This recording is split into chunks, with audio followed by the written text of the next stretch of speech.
ମାନବିକତା ଦେଖାଇଲେ ପୋଲିସ ବାବୁ। ମାଓ ନେତାଙ୍କ ମାଙ୍କ ଦେହାନ୍ତ ପରେ ମିଳିଲାନି ଚାରି କାନ୍ଧ।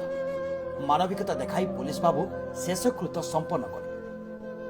ଏଭଳି ହୃଦୟ ବିଦାରକ ଦୃଶ୍ୟ ଦେଖିବାକୁ ମିଳିଛି ଆନ୍ଧ୍ର ଓଡ଼ିଶା ସୀମାନ୍ତ ସିଲେରୁ ପୋଲିସ ଷ୍ଟେସନ ଅନ୍ତର୍ଗତ କୋମୁଲୁୱାଡା ଗ୍ରାମରେ।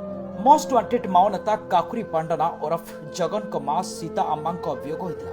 ଏହି ଖବର ପାଇଥିଲେ ସିଲେରୁ ଥାନା ଏସ୍ଆଇ ରାମକୃଷ୍ଣ ସଙ୍ଗେ ସଙ୍ଗେ କୋମୁଲୁୱାଡା ଗ୍ରାମରେ ପହଞ୍ଚିଥିଲେ। ସହକର୍ମୀଙ୍କ ସହ ନିଜେ କାନ୍ଧରେ ବହି ମଶାଣିରେ ରୀତିନୀତି ଅନୁଯାୟୀ ସବୁ କାର୍ଯ୍ୟ ସମ୍ପନ୍ନ କରିଥିଲେ ଏବଂ ଗ୍ରାମବାସୀଙ୍କ ଉପସ୍ଥିତିରେ 10,000 ଟଙ୍କା ସହାୟତା ରାଶି ଦେଇଥିଲେ।